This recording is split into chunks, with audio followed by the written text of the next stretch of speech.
अब हम electrophilic substitution पढ़ेंगे। 12th क्लास के अंदर एक टॉपिक है नाइट्रेशन ऑफ बेंजीन। क्लियर? इस नाइट्रेशन ऑफ बेंजीन का सबसे पहले आपसे मैकेनिज्म जो पूछा जाता है कॉम्पिटिटिव एग्जाम में, वो यही पूछ लेते हैं कि नाइट्रेशन ऑफ बेंजीन कैसी रिएक्शन है, तो आपको आंसर देना होता है कि ये इलेक्ट्रोफिलिक सब्स्टिट्यूशन है।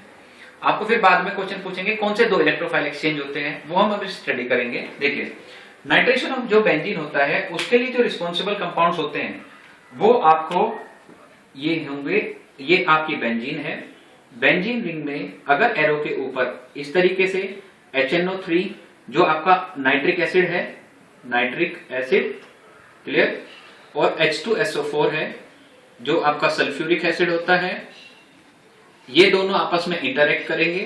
इंटरेक्ट करने के बाद ये आपका NO2 आयन प्रोड्यूस होगा, इलेक्ट्रोफाइल प्रोड्यूस करेंगे। जो एरो के ऊपर लिखा है उन दोनों की इंटरेक्शन से इलेक्ट्रोफाइल प्रोड्यूस होगा। इसको आप बोलेंगे नाइट्रोनियम आयन। क्या बोलेंगे? Nitronium ion.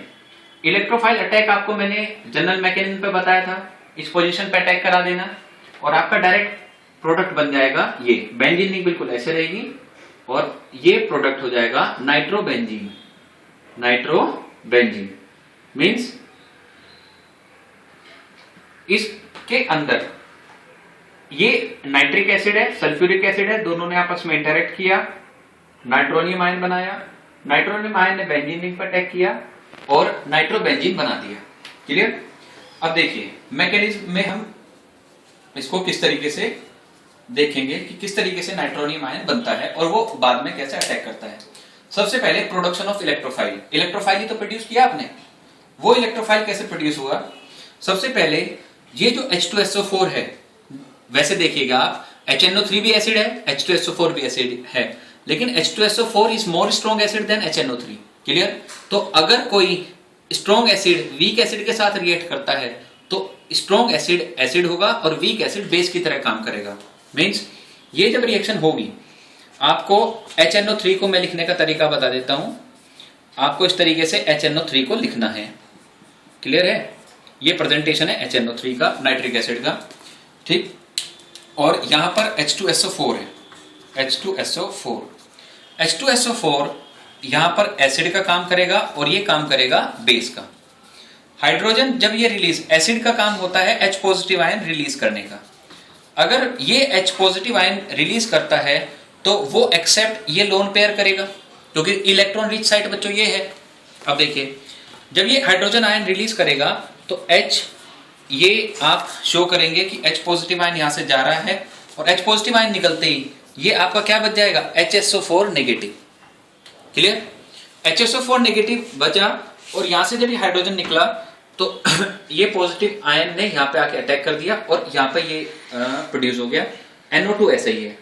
ऑक्सीजन पे जब 3 बॉन्ड लग जाते हैं तो आपको पता है ऑक्सीजन पर हम क्या लगाते हैं? Positive charge. इस पॉजिटिव चार्ज ने नाइट्रोजन को कंपेल कर दिया कि अब ऑक्सीजन को अगर क्या होना है, स्टेबल होना है, तो इसे लीव करना पड़ेगा नेगेटिव चार्ज के साथ। जब ये लीव करेगा, क्योंकि oxygen is more electronegative than nitrogen. अब आप देखिए, ये फर्स्ट स्टेप, ये सेकंड और ये थर्ड। HSO4 नेगेटिव ने हाइड्रोजन रिलीज करके ये बनाया, वहां से H2O रिलीज हो गया। ऑक्सीजन पे जब 2 बॉन्ड होते हैं तो वो न्यूट्रल होता है। जब यहां से रिलीज हुआ तो NO2 पॉजिटिव ये आयन बना, जिसको आप नाइट्रोनियम आयन कहेंगे। तो प्रोडक्शन ऑफ इलेक्ट्रोफाइल ऐसे होता है। एक मैं नॉर्मल बात बता देता हूं, हमेशा अगर लिविंग ग्रुप, ये आपका इस टाइम हम इसको लिविंग ग्रुप बोलेंगे। लिविंग ग्रुप वो अच्छा होता है जो लीव करने के बाद न्यूट्रल बन जाए। क्या बन जाए? न्यूट्रल। तो ये प्रोडक्शन ऑफ इलेक्ट्रोफाइल हुआ। तो पहला हमने स्टेप कर लिया, प्रोडक्शन ऑफ इलेक्ट्रोफाइल। देखिए, अब इलेक्ट्रोफाइल जब अटैक करता है वो 2 स्टेप में अटैक करेगा। स्टेप 1, जो बेंजीन है वो बेंजीन अपना ये बॉन्ड ब्रेक करेगी। क्लियर है? ब्रेक करने के बाद यहां नेगेटिव चार्ज प्रोड्यूस करेगी, यहां पॉजिटिव। NO2 पॉजिटिव आयन इस नेगेटिव चार्ज पे अटैक करेंगे और नेगेटिव चार्ज पे अटैक करने के बाद आपका कुछ इस तरीके से ये मॉलिक्यूल दिखाई देगा। यहां पर NO2, देखिए हाइड्रोजन यहां पर सब जगह है, कंफ्यूज मत होना, क्योंकि अब मैं ये वाला हाइड्रोजन यहां पे शो करूंगा। ये है स्टेप 1 और ये स्टेप स्लो स्टेप है। जनरल मैकेनिज्म में मैंने बताया भी था। स्टेप 2 में आप देखिए, ये अर्नियम आयन इसको अरणीयम आयन बोलते हैं। पॉजिटिव चार्ज NO2 और ये H। हमारा रिएक्शन के अंदर ही HSO4 नेगेटिव बचा था, H2O तो सॉल्यूशन में चला गया, NO2 ने अटैक कर दिया, कौन बचा? HSO4 negative. अब आएगा HSO4 नेगेटिव का रोल। इस नेगेटिव चार्ज को क्या चाहिए? Positive charge.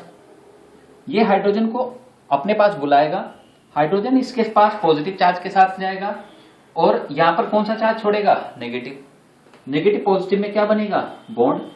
और ये एरोमेटिक कैरेक्टर वापस रिएक्शन ने क्या कर लिया? रिटेन कर लिया। H अगर इसके पास आया तो इसने क्या बनाया? H2SO4, तो बन गया ये नाइट्रोबेंजीन। मींस हमारा जो एरो के ऊपर लिखे रिएजेंट होते हैं उन्होंने प्रोड्यूस किया इलेक्ट्रोफाइल, इलेक्ट्रोफाइल ने अटैक किया बेंजीन पर, 2 स्टेप में ये अटैक होगा। और आप देखते हैं बॉन्ड जब ब्रेक हुआ तो नेगेटिव चार्ज पर अटैक किया NO2 ने, NO2 ने अटैक करते ही पॉजिटिव चार्ज बना दिया। बाकी सब ऐसा ही है, इसको अरणीयम आयन बोलेंगे, अरणीयम आयन। जनरल मैकेनिज्म आप देख लेना। NO2 जब अटैक कर गया तो आपको पता है सिर्फ पॉजिटिव चार्ज बचा यहाँ पे। फिर जहां पे NO2 अटैक कर रहा था वहां हाइड्रोजन भी था, जिस पर HSO4 ने अटैक किया, H रिलीज कर गया, H2SO4 बन गया, NO2 वहां पे बचा, ये बना आपका नाइट्रोबेंजीन। नाइट्रोबेंजीन बन गया। ये था नाइट्रेशन ऑफ बेंजीन। क्लियर है?